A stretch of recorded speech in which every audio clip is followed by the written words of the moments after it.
This is Good Karma Wrestling. Welcome to another edition of GKW. I'm Gabe Neitzel from ESPN Milwaukee, the holder of the GKW poker chip from ESPN 1000 in Chicago. He is Jonathan Hood. And no Brian Rowitz this week. I think he was a little embarrassed, Jay Hood, that we gave him the assignments because both AEW and NXT were on Tuesday this week. So we gave him the assignment. He had to watch NXT. He had to come with a book report for us. And I don't know if he watched it or not. So I think he just decided to ghost us and completely not show up this week. That is ridiculous. He's supposed to be here broadcasting from his car with some kind of ominous light over his car, sitting outside some random, Fort Myers, Florida indie show. And he's not here because he had a job to do. His job was to drive to Orlando, cover NXT, and now he's just jaking on the job. Yeah, right? Now he's gone. Yeah, now he's just completely ghosted us. So we're not going to be talking about NXT. Actually not at all. We're not going to be talking about NXT. We've got other things we want to talk about. And where we start is with the other show that was on Tuesday, what AEW called their Title Tuesday. And the ending ended up being a lot. They hyped it up the entire show. The match, for the most part, I thought was delivering. Between Jon Moxley and Hangman Adam Page. And then, out of a budget of caution, they decided to stop the match, get Hangman out of the ring, took him to a hospital, apparently had a concussion, was released from the hospital later. Don't know about his status in terms of when he's going to be wrestling again. But, AEW doing the smart thing, but then they had a few minutes to spare. But how do you think AEW Title Tuesday ended up going over? Because they did beat NXT once again head-to-head. It's interesting to watch what happened in AEW because you knew that they were going to go full barrel trying to be able to showcase their champions and showcase some great action. And I just thought that the main event was fantastic because I'm watching it, Gabe, and I'm watching a lot of physicality between Moxley and Hangman Page. Page comes in as the heel, ends up being the babyface at the end of the night, of course, but I just love that it was going to be physical. It was in Cincinnati. I know that Mox has been wanting to have a regular show, an opportunity to be in Cincinnati for a long time as his hometown, and now they've had a couple of shows there. So I think the match delivered, unfortunately, is the way it ended. It's amazing, Gabe, how these concussions happen, right? We've seen that clothesline move a million times. At least 4 or 5 times on a random Dynamite. But it's just when you have one too many bumps in your bump card, that's what happened. And it was sad to see Hangman Page, leave the way he did. But I thought all the way up to that, I thought it was a really good physical match. Yeah, I thought so too. I like the way that Hangman took it to him because Moxley enters through the crowd. So they had the fight in the crowd. Before the match officially started, you had Mox bleeding. May have caught him cutting himself. Maybe not the best camera work there. Kind of sitting on a chair, just maybe cut to a different camera angle as Mox is, come on, let's be able to clean some of that stuff up. But it was a really good physical match. I thought it kind of delivered. The way that they built that up very quickly, as AEW does from time to time with these quick matches and quick turnarounds that they have typically when somebody wins a battle royal to earn a shot at any one of their titles. I thought that they had the intensity there between the two of Hangman trying to get back to the top and Mox trying to defend the title he won not that long ago. So it was a good physical match. I thought the night started out great with the trios match, even though I've been critical of the trios championship. Anything that gets me more of the Lucha Brothers on my television set, I am clearly going to be a fan of. So, I thought overall it was a pretty good night outside of the ROH stuff, which ad nauseum we continue to talk about. Yeah, we do. And because it's a disconnect, I think, for the AEW audience. I know action's action. And for AEW, it's just about matches, right? It's not about storylines. It's just about action and great in-ring ability and title changes and trying to move from one week to the other. It's just, I really liked what I saw from Dynamite, but the ROH stuff, it's like, I understand these isolated matches. I just don't know where they're going, right? I mean, you got Chris Jericho in there against the Peacock, and we see him in there with the boys and Dalton Castle. I mean, listen, that guy can go. I mean, besides the histrionics and everything, that guy can go. He's a really solid wrestler. I just didn't. I know where the story's going. It's funny though, Gabe, because when you have this much ROH action on Rampage and on Dynamite, it makes me think that at some point there'll be an announcement for a TV deal, because you can't just keep ramrodding these ROH wrestlers in the middle of Dynamite and not have something. That doesn't make any sense. But I do like what Jericho's doing. He's just trying to destroy everything ROH. Hopefully that leads into something big. Like, it's funny because we rail against the ROH stuff, and yet we want long-term storytelling out of AEW. And yet the only kind of long-term story they might be telling right now is around Chris Jericho and the ROH belt, because he says he wants to systematically destroy everything that ROH stands for. So he's going through, a list, and they showed a clip, of a bunch of former ROH champions. So there are still some of those ROH champions that currently work for the company. And he's got plenty of guys that he can kind of run through and make this an interesting thing. And as a fan, you can kind of look at the list and go, oh, who's the one who's going to stop Jericho? Who's the one who's going to go over Jericho? You can actually start to have fun with this. So it's taking two of the things we've been critical about and somehow combining it. I still don't know if it's the right thing, because you have so many other AEW stories you could be telling, but at least somewhere they're telling some sort of long-term story. Yeah, it is true. It takes one of the, I guess, new vice presidents or one of the new upper echelon office people now, and Chris Jericho, because he signed a new deal. So he's going to he has kind of like the Moxley deal of, hey, long-term deal, but you could be an influence in the company. It's not going to be maybe the Young Bucks. It won't be Kenny Omega. It's Chris Jericho. So if you notice with Jericho, he's been 4 or 5 different iterations already since he's been in AEW. He always is very good to reinvent. Now he's the Ocho. So, I mean, I think, if I'm not mistaken, this is something he came up with. It's not like Tony Khan put pen to paper and said, I got something for you. It's going to be the greatest thing ever. It's going to be great. I don't think it was that. I think it was Jericho saying, how about if we do this, since you're going to make me ROH champion? And I think Tony Khan just says yes, because Jericho has a pretty good wrestling mind. What's wild to me about Jericho is when he signed with AEW and you go into the TV deal with him as the champ. And he wasn't going to be champ for super long, wasn't going to be the long-term champ, but he is someone established, so he helps you connect with an audience, build that TV audience every Wednesday when you open with Dynamite.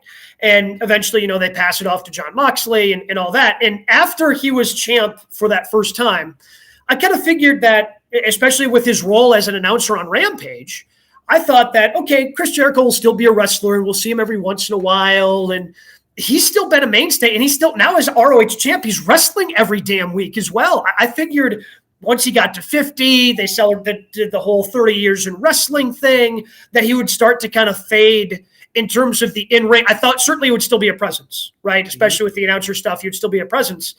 And I thought that's maybe what he wanted.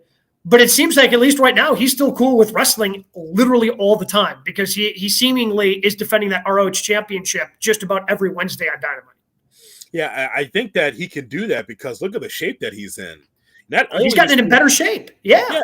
I mean, not just reinventing his character, but reinventing himself and his body. Like it's really transformed into something that he can be able to handle. And so I think that's pretty cool for him. And so when I'm watching him, Gabe, it's like, man, every time you look around, it's still Jericho, but it's a different hair, or he's dressed differently, or he's got a different nickname, or he's got music. It's always something with him. And so I really do like that. So I'm happy, though, that he's going to be influencing the company, because he's not trying to run back to the WWE for what, a payday to be on a WrestleMania. Eventually, I think that's going to happen, but not anytime soon. So if nothing else for Tony Khan, he's got an ally. Well, he's got Jon Moxley. Yep. And he's got now Chris Jericho, because this is almost like a reinvention for AEW. Like this whole Young Bucks thing and Omega thing and Cody Rhodes thing didn't work out. Let's try to reinvent. And that's pretty good, smart business to me. Well, so, and we'll get into this with news and notes because Ace Steel was reportedly released by AEW, but we also saw, speaking of the ROH title, in the montage of former champions, we did see a picture of CM Punk, which of course now is leading people, is this actually starting to come to some sort of conclusion where we get some sort of, decision about what's happening with the Young Bucks, Kenny Omega, CM Punk? Like, are we going to see these guys again? Are fans looking into that too much in terms of CM Punk having that little flash of, hey, he was there, he was shown as an ROH champ, and now we know Ace Steel was released? Like, or everyone just making too much of that from Tuesday night?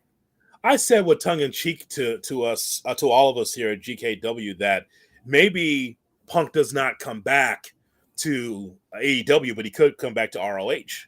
I said that. I said, what if, right? I mean, because it's like, okay, you went through your stuff in AEW. All right, how about go to ROH? And I think that would make a lot of sense. Him as a broadcaster, or him as a player coach, or him being able to take on Jericho. I can clearly see that.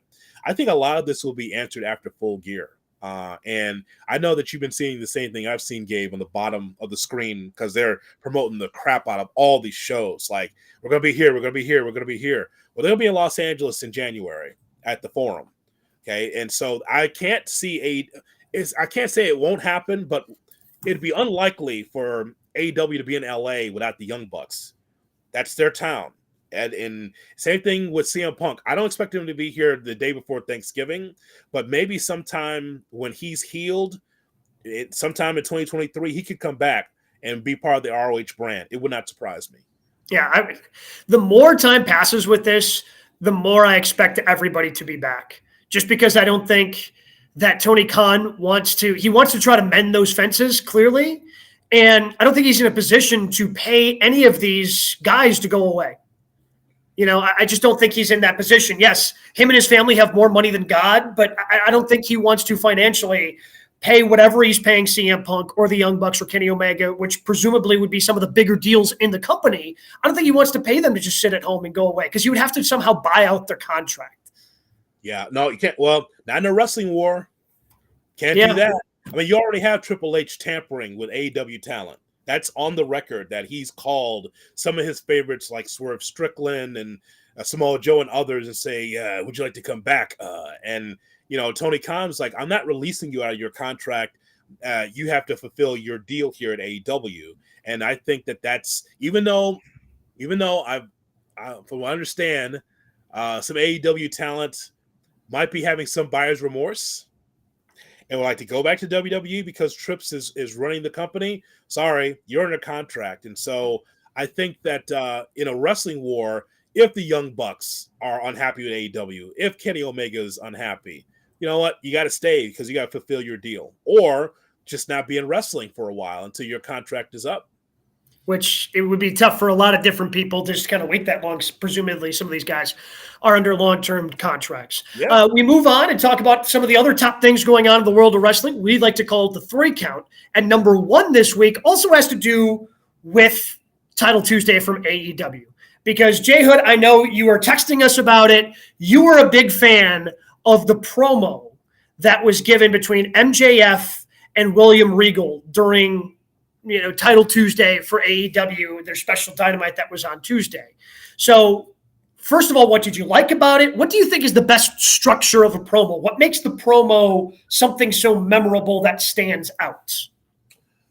As Jerry Jarrett said in Memphis, personal issues draw money.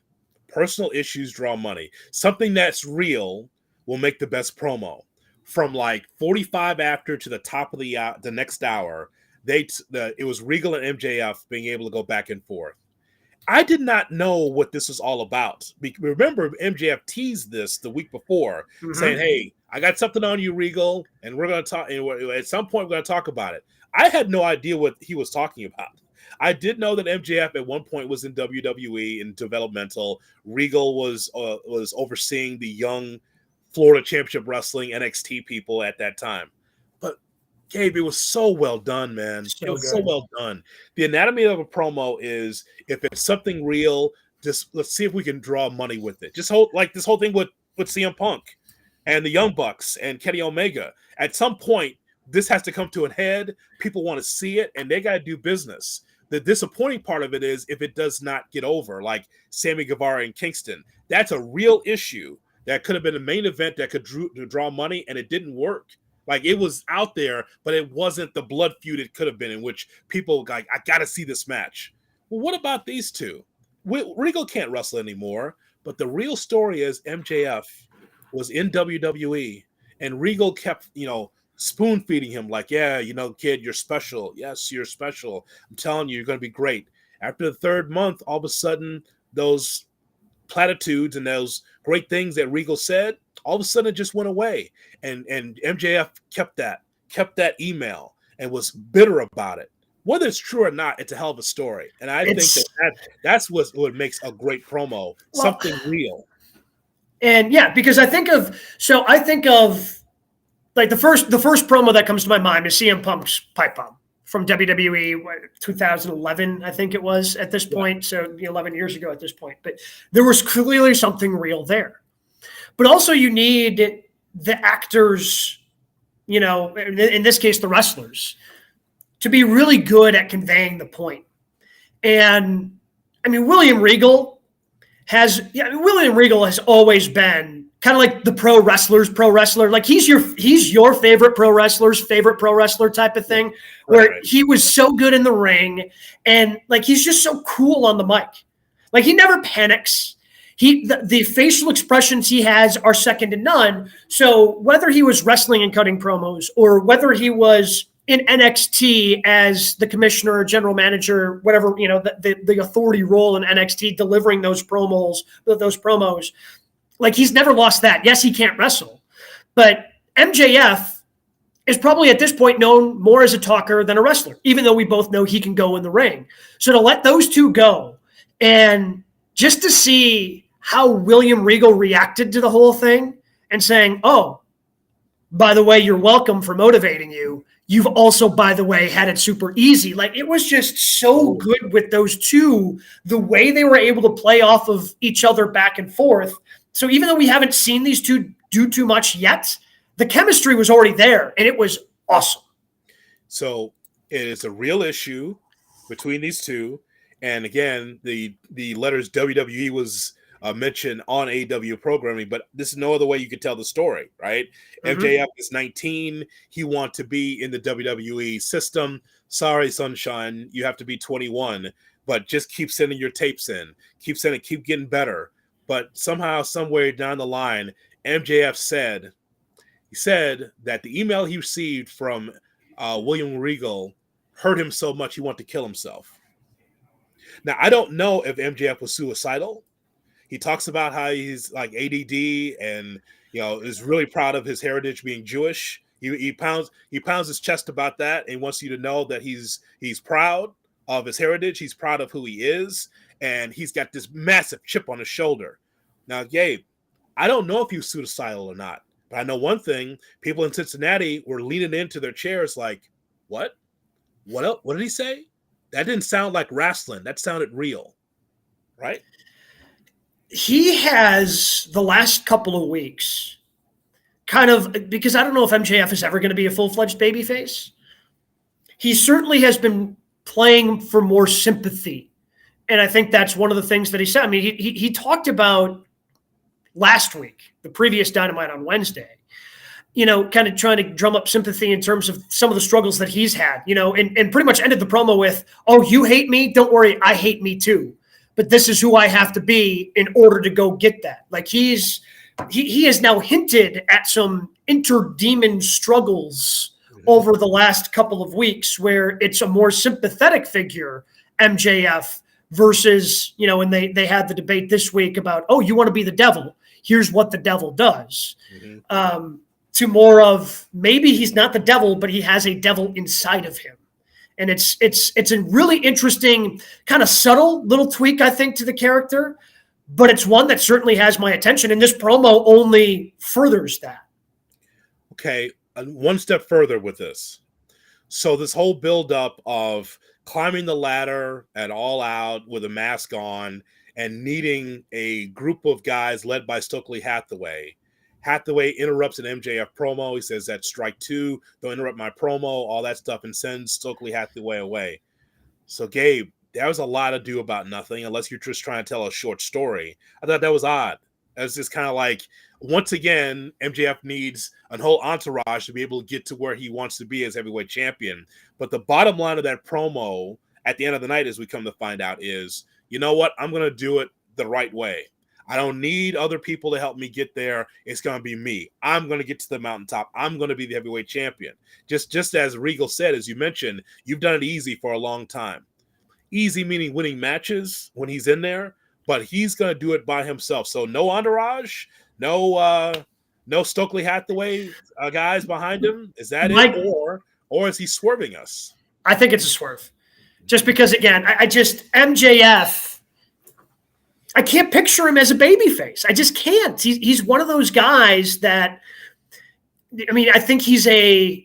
And CM Punk called him a wannabe Miz, but I think he's but he's a better version of the Miz, is what I'm saying. Like, I can't picture Miz. Miz can't be a babyface despite all the promo work he does for WWE, all the good works. Like, Miz at best can be this kind of tweener, but he always is going to be a little bit smarmy, right? Because he has that very punchable face where even if he's supposed to be a good guy, you're like, yeah, but like MJF, I just can't see him ever as a babyface. Like, at best, he can just kind of be this tweener, but he can never be the full-fledged babyface. Gabe Neitzel, when you heard the last couple of weeks promos from MJF, especially the one we heard on Tuesday night, were you sympathetic to what he was talking about? Yeah, absolutely. Mm-hmm. He got you then. Oh, yeah. Hey, no, 100%. Like, yeah. Yeah. He's got me. Then that's a babyface. Yeah. Well, even think about how that promo ended. When he said, for the first time in my life, I'm going to earn it. The crowd started going bananas. Like, everybody's going crazy for it, you know, which, again, makes me think we're going to see W. Morrissey's boot in John Moxley's grill. Wait, out of nowhere. Hang on a second. But he had me on the edge of my chair, too. So he got us. But he also got the people in Buffalo, too. That was a babyface promo in Buffalo, wearing the quarterback's jersey. Oh yeah, from Buffalo. Okay, and so but that was a swerve at the end of it. At the end of it, I mean, it ended up being because again he was trying to just play to them. Mox came out and called him on his BS. Yes, that's correct. That's correct. As Tater Nut says on YouTube, says the entire building was hanging on every word from both MJF and Regal. There's no question. It got quiet in there because the story's being told, a real story from MJF's standpoint. And Regal told his side of the story as well as someone who's an authority figure in the WWE. There's a such thing as being kind of a shades of gray character babyface. I know of one, Stone Cold Steve Austin. And I mean, he was doing all kind of dirty tactics. All his stuff was dirty, but he was against McMahon and others, so it was okay because it's Stone Cold Steve Austin. He's turning into a character babyface before our very eyes. Another indication of that is, okay, what was the match we just saw last week? I guess the guy from the Blackpool Combat Club. Oh, when he wrestled Wheeler Yuta. Stretch. I mean, Wheeler says, "Shake my hand," and it was close. MJF was close, right?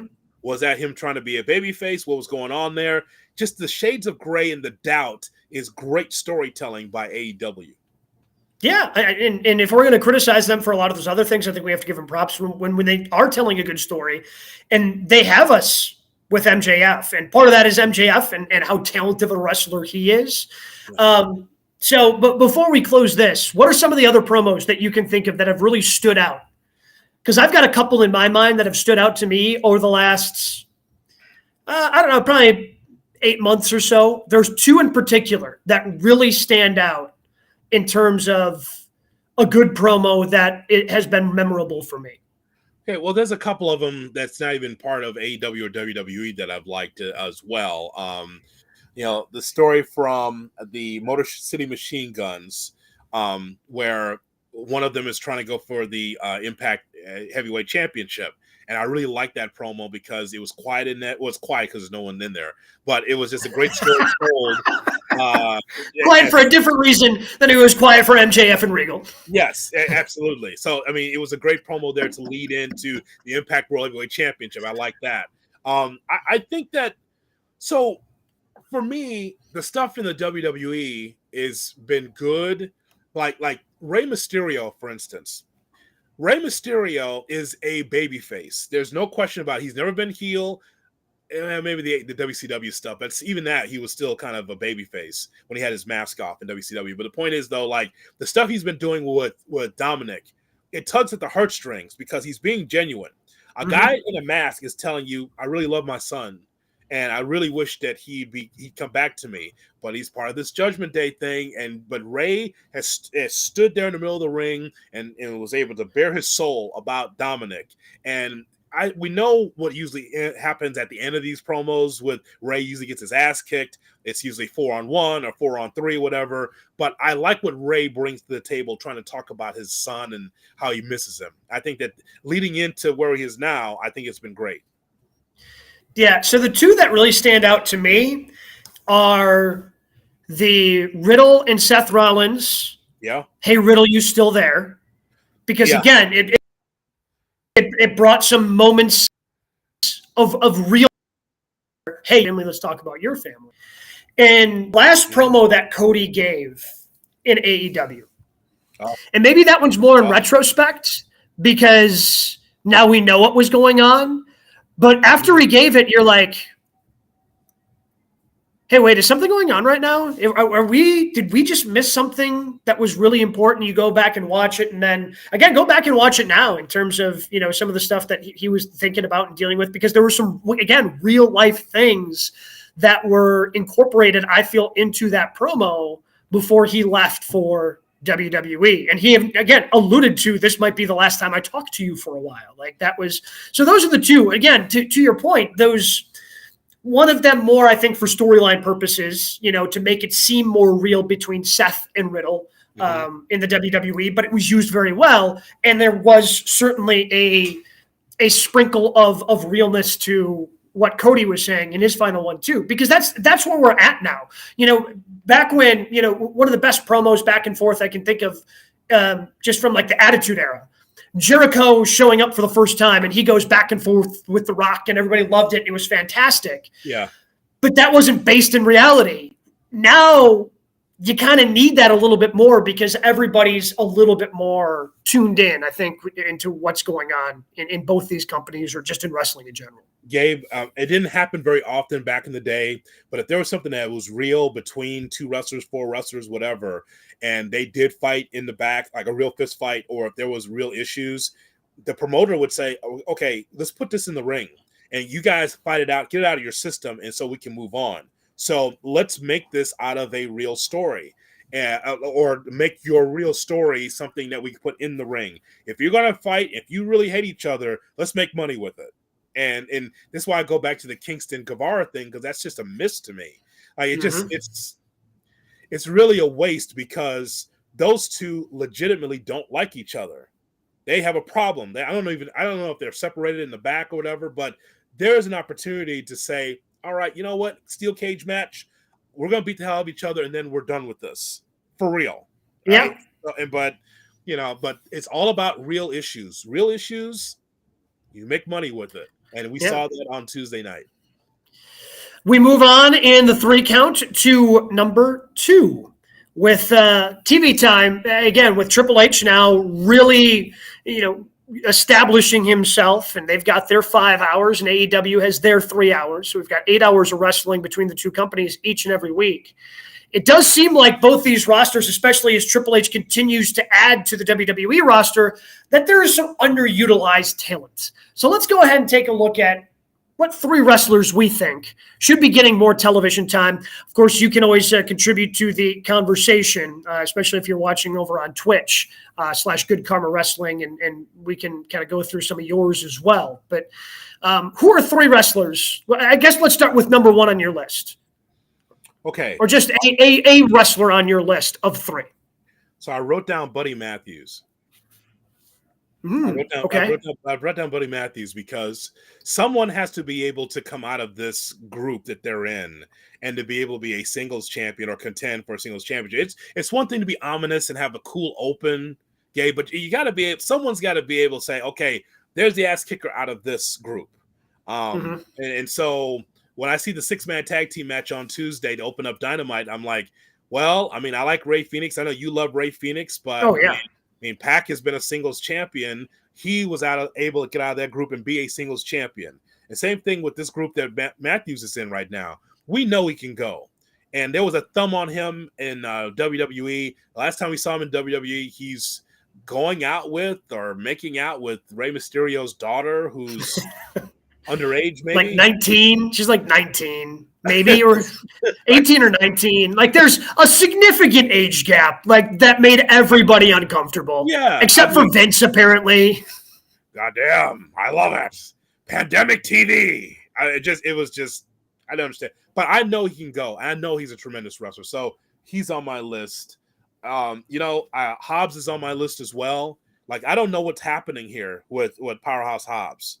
So he's in that pay-per-view at All Out, and all of a sudden you don't see him anymore. What happened to him, Gabe? Like, where'd he go? Like, how come that guy's down on my TV every other week or on each show kicking ass? You mentioned Hobbs, one that's on my list. What about the guy that he just fought with? Ricky Starks is like, someone's got to be. How is that?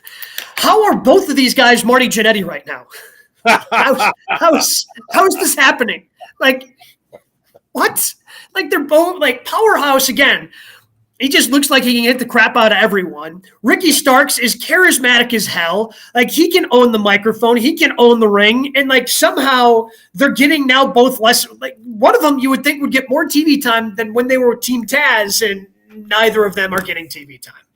I listen, he could, Tony Khan can say, well, I got only 3 hours. Actually, you have YouTube shows, too. Yeah. You can be able to put them in a position to both of those guys are good. Hobbs, to me, is the next like Butch Reed. I think he's that good, mean, tough, looks good. Ricky Starks to me is a star. I said a few weeks ago, like they better lock in Ricky Starks before Triple H takes him because that guy's charismatic. He can go, and I think that for sure that guy's a future world champion in that company. But you're suppressing all this talent. You get all this talent, and you don't have enough TV time for them. Like, so you're gonna go 2, 3, 4 weeks without having these guys on TV? That's a mess. Again, Dalton Castle is getting a prime spot on a show you're calling Title Tuesday. Like, what the? Come on, man. Yeah. I mean, listen. Hey, I guess maybe Dalton has a contract since he's an ROH champ, and maybe he has an ROH contract. But like, this isn't an ROH show. It's AEW Dynamite. It's put one of those two on. It doesn't make sense. Listen. What I tell you all the time about a neophyte booker, like this, I mean. Yes, you have a lot of talent, but you got to be able to put these guys in place. You do have YouTube, and you do have 2 shows to put these guys on. There's no reason why these guys cannot be wrestling on a regular basis, leading somewhere. It doesn't have to be against each other. Yeah. It doesn't have to be Starks and Hobbs. If that's over, that's fine. But cool. These should still be on TV. Yes, it's not that hard. To that extent, and I know they've been on TV more recently, but they still...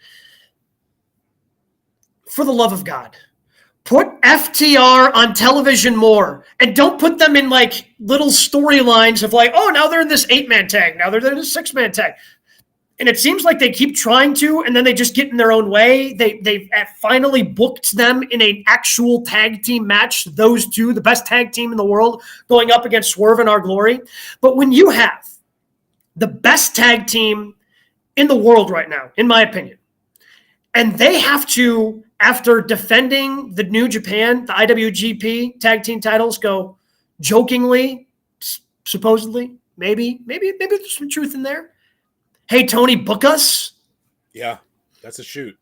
Like, come on, man. Like, how can you have, and I guess along with that, because Wardlow's been in the same boat, like, so I guess maybe I'm cheating by taking 3 of those, but like, you've blown all of the momentum that you had with these people, and luckily FTR is still incredibly over. I don't think Wardlow still as over as he was when he defeated MJF. That title is ice cold, and that's the opposite effect of what they were supposed to do. They're making fun of the Intercontinental Championship before Vince was ousted, saying it was just another championship. We're going to make our secondary championship mean something. Wardlow's ice cold in that company. It's unbelievable. That's your next future world heavyweight champion. I don't know about like next year, but I mean, he should be under contract to be a guy. Look at him; he's a powerhouse. Yeah. Something I'm mad I didn't get to 2 weeks ago. That match that Wardlow had with Brian Cage, I was so mad because I'm like, that is a pay-per-view match. They made Brian Cage look like somebody that you see on AEW, Dark Elevation. Like, Brian Cage is a tremendous wrestler. Look at those two. Brian Cage, Wardlow. Put that on a poster and tell me that doesn't make box office. Seriously. And Cage is folded up like an accordion. It's just like, really? Like, you powerbomb that guy 4 times? Brian Cage? Like, that's again, bad booking. That is a pay-per-view quality match that you could put out there and people would believe it. I couldn't believe that match. Cage has been somebody that I think you could make a case for. If you had a list and you put Brian Cage on it, I would have a hard time disagreeing. But he's just been somebody that they'll heat up for a second just so he can lose the big match. Like him and Lance Archer. It's like those two are like, oh, we've got these two big beasts when we need to heat them up real quick. And to the point where Lance Archer got the IWGP US Championship off of Jon Moxley just so they could heat him up for a little bit, only to ultimately lose the big match. Like those two guys have had some opportunities, and for whatever reason, Tony just hasn't hooked onto them. So, yes, it was disappointing to see that match certainly go the way it was gone. But again, you've got Wardlow out there. I just don't understand. Who's your last one? Who do you have as your last one in terms of wrestlers who need more TV time? Then we'll get to some of our listener and viewer suggestions here. I have a list of 25, so we're going to be here for a while. We're only supposed to go to 7-ish. Okay, well, I'm sorry, but 7-ish Central. There's a lot of guys that I want to see. Like, so I wrote down Kevin Owens, and I know apparently he was on this NXT show that I'm reviewing while we do this show. I'm looking at is people on here I don't know. Someone with green hair, then another person in like a viscera. Shotzi? Yeah. Or is there another person with green hair? I don't know. And there's someone with a viscera outfit on here. I don't know these people. Anyway, this is why I'm pissed at you, bro. You were supposed to review this to teach us who these people are. Hot crowd, just don't know who these people are. Nonetheless, so I wrote down Kevin Owens because I thought this was supposed to be Kevin Owens, fight, and has he cooled off? I saw him online do a promo from his car. And I'm like, that guy should be in the mix for a major title in WWE. What's happening with that? Yeah, I don't know. I mean, they had a good formula to me for about a month where he was coming out. He'd cut a promo as he was walking down the ramp and go, I'm done talking. I'm here to fight. Let's fight. Yep. Hell yeah, fight Owens, fight. Let's do it. And they've kind of gotten away from that. I don't know if they're trying to cool down his one-on-one momentum because he's the obvious partner that everybody keeps predicting for when Sami Zayn finally gets ousted from the bloodline, and then the two of those can take on the guys together can take on the bloodline. I don't know, but it seems like over the last couple of weeks he certainly has cooled off a little bit more, which is disappointing because when we did that, I don't know, 3-4 weeks ago, who's been the MVP of the Triple H era, he was my vote because he certainly has clearly the confidence of Triple H, but he just hasn't been on television significantly enough over the last couple of weeks. Also wrote down Shelton Benjamin. He just had I swear, he had the promo of his life. It was on Main Event, right? And that's not like I was watching Main Event. Don't do that to me. I saw it. Wait. What? Then how did you see this promo? It was an isolated 2-minute promo with Shelton Benjamin and R-Truth. And they're in the back. And I'm just scrolling through my Twitter. I'm like, what are these two talking about? I click it, volume, and Shelton Benjamin goes, you know what? I used to be the gold standard. Now I'm just Shelton. For 2 minutes, R-Truth wasn't goofy. It was kind of like Ron Killings from TNA. He was just kind of just like staring, like actually being serious for the first time in 2 decades. And he was just listening to Shelton. He was like, man, I've been here since 2002. I always used to be the guy, and now I just don't know my way anymore. It's kind of one of those promos. Like, I used to be something, now I'm nothing here. I used to be the gold standard, now I'm just Shelton. And he just walks off. And I was like, I wouldn't mind to see Shelton Benjamin back on TV. He's always on like Main Event, so obviously I don't watch it. But I mean, the guy still looks good, and he can still. He can go. Yeah, he can still go without a doubt. The last one I had on my list was Alexa Bliss, because it seems like they're looking for more women to feature in that division, and it seems like now they're still kind of going with Bayley and Bianca. and Alexa's on Raw, but there are no rules. You can go over to SmackDown too if you want. But like Alexa as this like smiley babyface sidekick with her and Asuka, like, dude, this is a 5-time women's champ. Like, get her in the mix. Like, make her the heel that she always was when she was a 5-time women's champ. That makes her a much more interesting character. It makes the women's division deeper. I guess I was hopeful for something more with her when they brought her back after she went to therapy, and nope, now she's still walking around with the doll. And I think, especially with Bray back, I think she's just going to have to leave a lot of that stuff behind unless she ends up being part of the teased Wyatt 6 stable. Cool if she is. But I guess I was just hoping more when they brought her back, and she's just been a bland blonde baby face that just smiles and waves at the crowd. And I know we all know she's capable of so much more. I wish they would give her more. Yeah, I mean, would that be a step sideways or backwards if she's part of Bray Wyatt? And I would say a small step forward. Small step. I mean, we already saw the act, though, didn't we? Did we see her with Bray Wyatt? Like, yeah. I mean, I guess it would be a little bit different, maybe, but maybe not. Well, I mean, no. Well, I guess to your point, it would be different in that Bray Wyatt, at least on the surface, looks like a babyface. We saw Wyndham Rotunda with that promo, and it's just like, okay, whoa, what's going on here? It's just like, I just want you to know, and he's just, and I was like, he's almost crying, and it's kind of sad. I was like, but see, this is the thing about wrestling. Is that real, or is he acting and showing like, here's me being vulnerable, but I have another side of me that's evil, that's on the big screen? Like, what are we watching here? If it's AEW, we'd know it's Wyndham Rotunda, because it would just be him with a microphone for 15 minutes saying, I lost my confidence because Vince called me fat, or Vince said to me, you know the story, like it was like Gabe, he says Vince would see him in Gorilla and go, why don't you work in a protein bar, pal? Stuff like that. He would. So. Yeah. Oh, yeah. But I guess Bray has earned my trust. I don't know what's going on. Right. But I trust that it's going to go somewhere interesting, because anytime he's been given a little bit of latitude, he goes somewhere interesting. So I have no idea what the end of SmackDown was. Very confused by it. Mm-hmm. But ultimately, I think it's going to pay off, because Wyndham is the one who is involved, and he's got a great pro wrestling mind, and he hasn't let me down when he's been given those opportunities previous. Did you watch Mike Rotundo wrestle? I did not know. You did not watch Mike Rotundo wrestle? I want you to go to YouTube and watch Mike Rotundo, and then I want you to text me and ask me, how did Bray Wyatt come out of Mike Rotundo? Mike Rotundo was the most bland wrestler. His dad.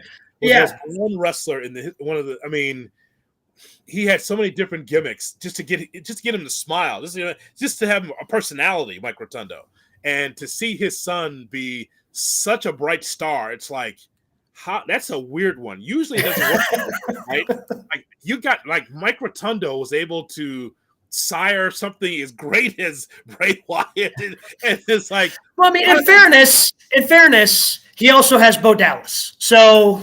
Oh, well, I mean, you got to blow leave, because that worked, right?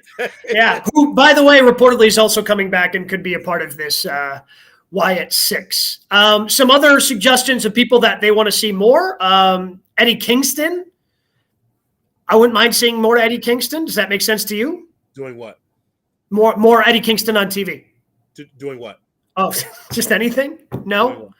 Talking, or like... I mean, I've seen plenty of Eddie Kingston. Like, you mean like in the title picture or in ROH? Like, I mean, haven't we seen a lot of Eddie almost every other week? Okay. Ted says he needs to see more of Swerve's house. I feel like Swerve has actually been one that's been featured quite a bit since he was just a former tag team champ, and they continue to tease almost weekly dissension between Swerve and Keith Lee. There's a lot of Shaq and Kobe with those two, isn't it? Oh yeah. Mm-hmm. That's I'm hoping the breakup is good this time, just because, again, you have so many good tag teams. This was just two singles wrestlers thrown together that ended up being tag team champs. So I guess we'll have to wait. It's an interesting mix between those two because yes, they're together, but not really. They're on the same team, but not really. Shaq and Kobe come to mind in that regard. Like they played with one another, they won championships together, but they didn't like each other that often. What about Dante? Injured. Yeah. Injured. And he's somebody that needs to develop a character. He can do really cool things. He's awesome. I don't know why I should root for him.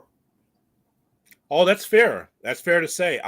He gets a great reaction because of what he does inside the ring. Yep. But as far as him getting, it's like a lot of these young wrestlers. This is not just NXT. This is a WWE issue, NXT problem as well. It's like, man, it just takes time for seasoning. What was Jungle Boy 2 years ago? I was told by people in the back that Jungle Boy, when it's time to do his promo, they couldn't find him. They would text him. They would call him. They knew he was in the building, but he'd be hiding. Like, Jack, it's time for your promo. Okay, what do you want me to say? Like, there's a number of those guys like that didn't want to talk because they were so scared. Look at Jungle Boy now. He's ferocious on the mic. Yeah. He's great. But it just takes time. It does. Yeah. And I think, him working with Christian, I think has really helped him in this aspect where it's given him, again, they've made this personal, because, again, Christian has brought up the family of Jack Perry. So it can draw that motion out, I think, a little bit easier, which is why he's given some pretty good promos in this feud he's got going on with Christian.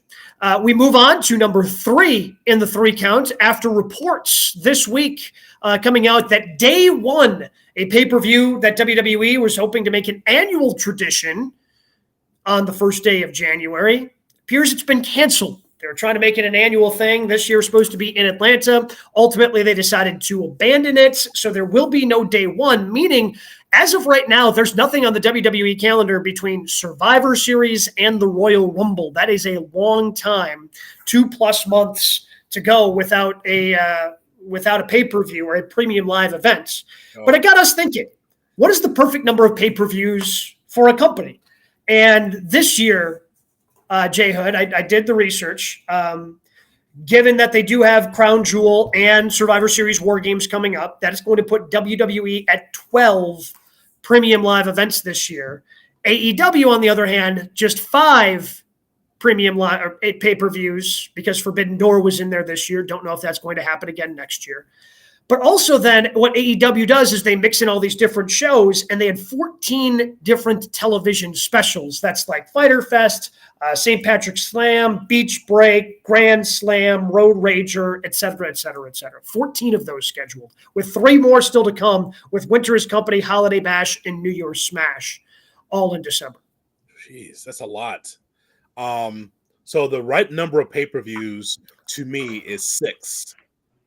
Because it's every other week. If I had a promotion that you and I would be running, Gabe, I would say that it would be 6. It's every other month because it builds anticipation. It builds story.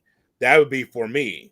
Now, when it comes to Crown Jewel for the WWE, you can't turn down that money. You can, but for them, they don't want to turn down the money from the prince, the Crown Prince. So they take the money and they go to Saudi Arabia and they make a boatload of money. I totally get that. To me, though, if you don't have the money from the Crown, from the Prince, I think 6 is good every other month with specials. Yeah, and that's the thing. If you want to have a couple of TV specials, I think you work at 14 for AEW. I think is too many. Again, because you get things like Quake by the Lake.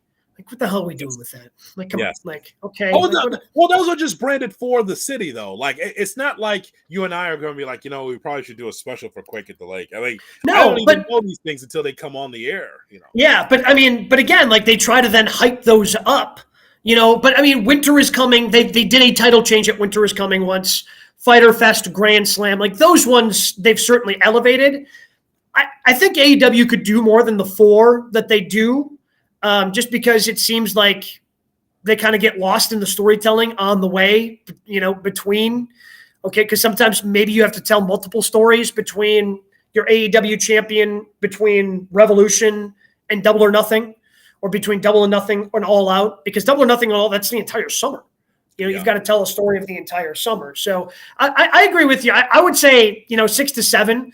If there's one that you want to make sense, just to kind of sneak another one in there during a slow month. But I think there are too many in WWE, not enough in AEW, and then way too many of these specially branded shows that AEW does.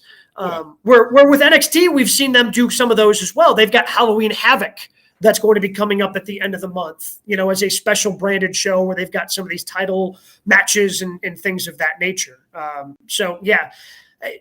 12 just seems like a lot. And so, for example, WWE did 2 in January this year. They did day 1 in the Rumble. Mm-hmm. They did the Elimination Chamber in Saudi Arabia in February, but then nothing until April.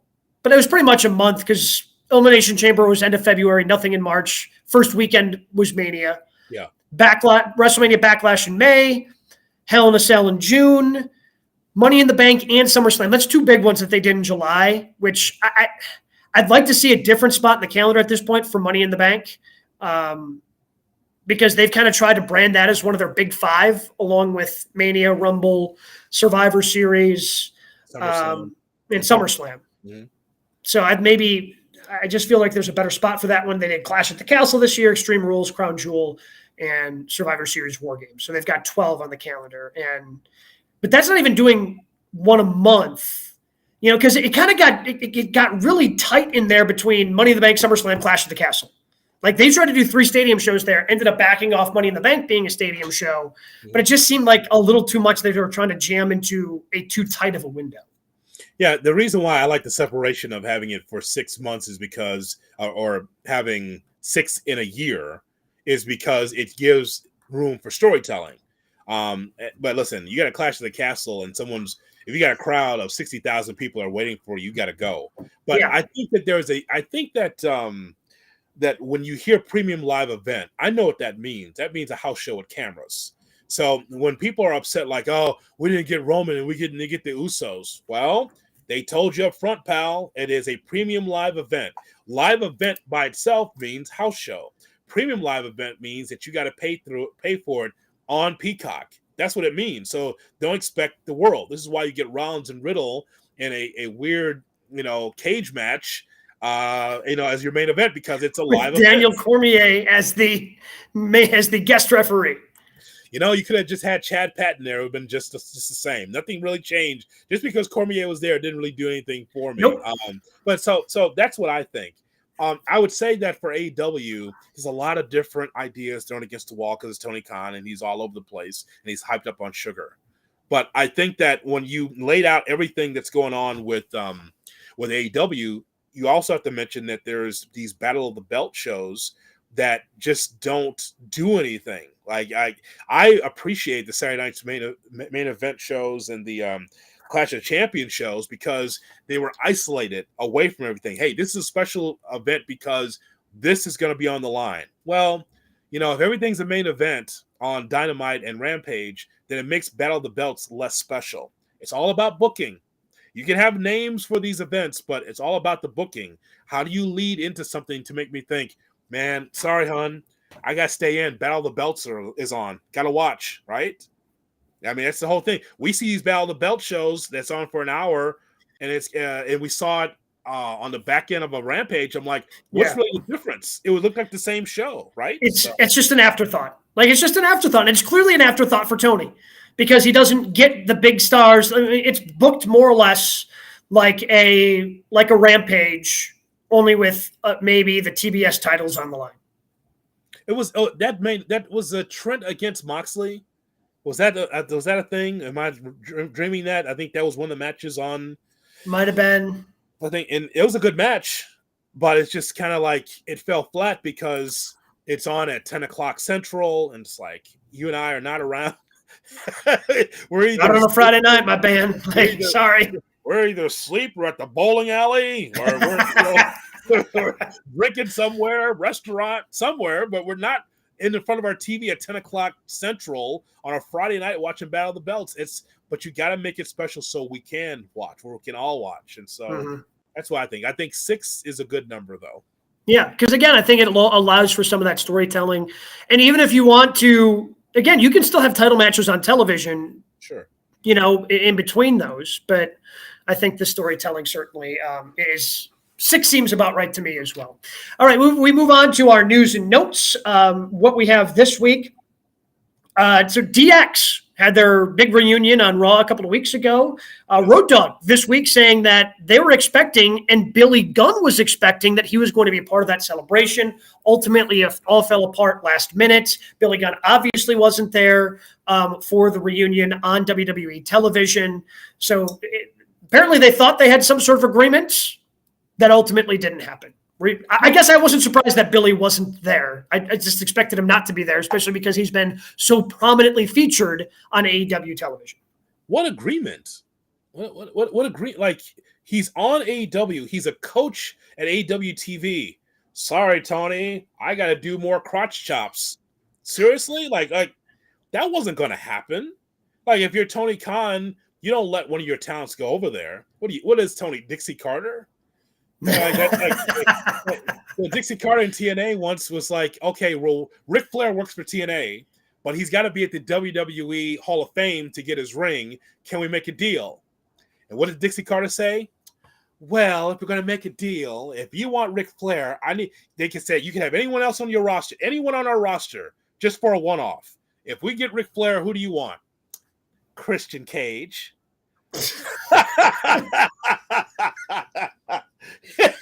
What the fuck? Anybody on the roster? I've always liked Christian Cage. Ric Flair for Christian Cage? Done. Let's go. Really? I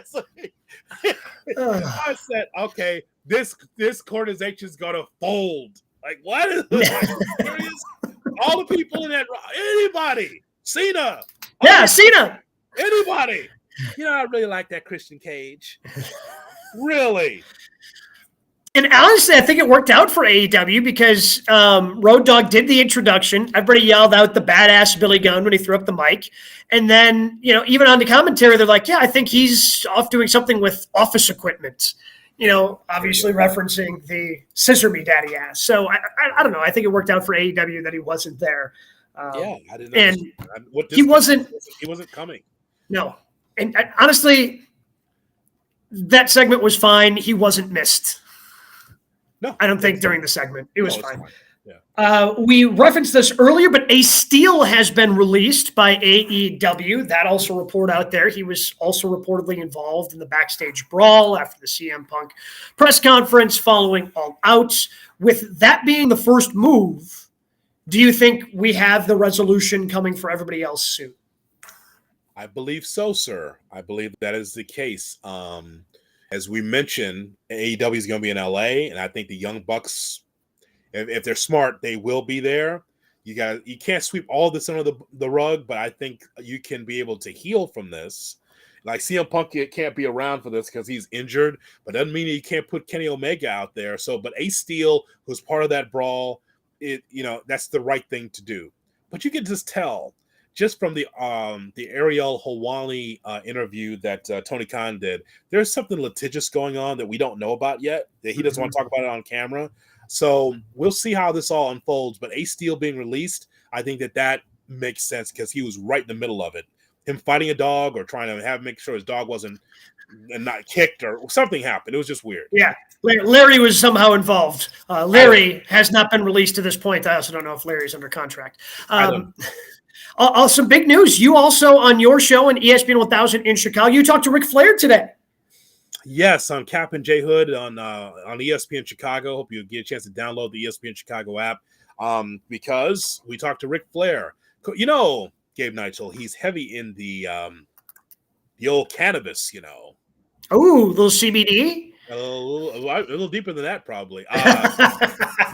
He's into the old green leaf, if you'll pardon the expression, the ganja. Ric Flair. So he's in the Chicagoland area for the next couple of days, and he's got that Ric Flair drip. That's the name of it. It's not that. Okay. That's not a rib. It actually that's the name of the product. It's Ric Flair drip, and he's really heavy into that. And I asked him. I said, I don't know why. I asked him. I said, "Hey, Rick, you wrestled, and I know you were around marijuana in the 70s and 80s when you wrestled. How well did that help you recover?" He goes, Yeah, I didn't smoke weed when I was wrestling because he had asthma. Because so he wasn't around it. That's what it's Gabe. I'm just telling you what the man said. He goes, I had asthma. I didn't inhale. I didn't smoke weed. Of course, he was a drinker, but he did not smoke. But now he's doing it now, obviously. But he's still a wrestler. I mean, he's still wrestling. He still wants to have another match. Doesn't mean he's still active. Yes, he does want another match. But also I asked him about Charlotte Flair. So the bottom line is that I asked him about Charlotte Flair. I said, hey, we haven't seen Ashley, your daughter, on TV lately. How's she doing? He says she just got married and she's just trying to settle into her new home. We expect to see her in January in WWE. Huh. So can you check we were just talking about pay-per-views, right? Isn't there a big one in January? Did you check that? What's there in January for WWE? Am I saying this right? The Royal Rumble? Is that right? I believe that's correct, sir. It ain't day one. So we know that. It ain't day one. So maybe later maybe a little bit later in January we could see her, which would make sense. That podcast, by the way, available on our Twitter feed at GKW_wrestling. You should be following us anyway if you're watching the show. GKW_wrestling. That's where you can follow us. You can find the interview right there in its entirety. And then as we wrap up news and notes, a little bit of sad news. The son of Kevin Nash, Tristan Nash, tragically passing away at the age of 26. So, thoughts and prayers go out to the Nash family. Can't imagine, especially that young at 26. Yeah. Apparently Tristan was helping produce the Kevin Nash podcast, and it's starting to really gain some steam. Kevin's telling stories from the road, his days with Scott Hall, and I think the thing that's really sad about it, not only just the passing of his son, we are now, I think, a year into Scott Hall's passing, and so I think that's this week. So think about that. I mean, from that standpoint, like Scott died a year ago, and now his son passes away. So all the best to the Nash family during this very difficult time. And then finally, as we do each and every week here on GKW, Jay Hood, what was your match of the week? Well, Gabe Neitzel, let me tell you. Oh, boy. I've got a lot here. We're going to be here for a while, pal. I got a lot of matches. Well, actually, I only have a few. Okay.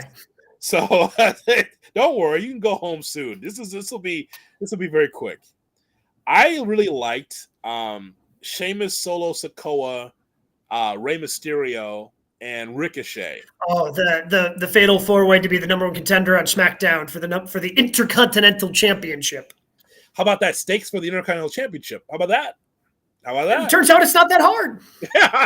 How about stakes? I liked Rollins and Riddle on Raw at the end. You know what? Now we got a matchup here where you want to see it 100 times because, okay, you may not have liked the finish because, Riddle lost, but Rollins is on a roll as the United States champion. So I like that matchup as well. Those are two of my matches I really liked. So I had Rollins and Riddle on my short list as well. I also really enjoyed the Trios championship match. I know I rag on the Trios championship. I still do not believe that they should be a thing, but I just kind of like the little subtle things that they did with that because obviously Pac is still upset that he lost his what championship did he lose to Orange Cassidy? All Atlantic Championship. I wanted to call it the All Pacific Championship, but I got my oceans confused. So he's still upset that he lost that with Orange Cassidy. So he wanted to hit him with the hammer. Rey Fenix stops him. It was just some good subtle storytelling within that match. And again, you put Rey Fenix on my screen and I'm always going to be really happy. And I just thought that was a really good way with the Trios championship match to kind of set the tone on Tuesday night for Dynamite. Their Title Tuesday, whatever they wanted to call it. I thought that was a great way to start that night as well. Honorable mention to Sheeta Storm. It was a solid matchup. I shouldn't say it like that. I'm not trying to be condescending. Let me just say I really liked the matchup very much. I didn't want to. It was a really solid match. How about that? Two women. It was pretty good. No, actually, it was a really good match between the two. The more I see of Sheeta, the more I'm a fan. Like when she initially and had her run, I think she's even had the longest run as AEW Women's Champ. I think they put that on her stat as she was kind of walking to the ring. I was like, okay, I kind of see it. But the more and more I see her, man, like I just enjoy her. And she has been able to, because there's a little bit of a language barrier there. Clearly, English not her first language, but she has been able to find a way, not through promos, but be able to communicate with, facial expressions and some of the backstage promos that they do. They haven't really given her a live mic, but I've really enjoyed the work that they've given her, and I've really enjoyed the work that she's done in the ring. She's been, every time I see her, I feel like I'm becoming a bigger fan. Yeah, I think I see a star when I see her perform, and her against and Toni Storm is just completely solid. The championship looks great on her, and let's just keep the rumor going. She is the interim AEW Women's Champion, right? Yep. Zippo on Thunder Rosa. 0. What does that mean? No updates? Nothing? Okay. Yeah, it's very, very interesting. Very, very interesting. Maybe we'll have something to talk about next week around that. Who knows? But there's one thing I do know, Jay Hood. It's pro wrestling. We're going to have something to talk about. There is always something to talk about in the world of professional wrestling. And you can catch up on all of it next week right here on GKW.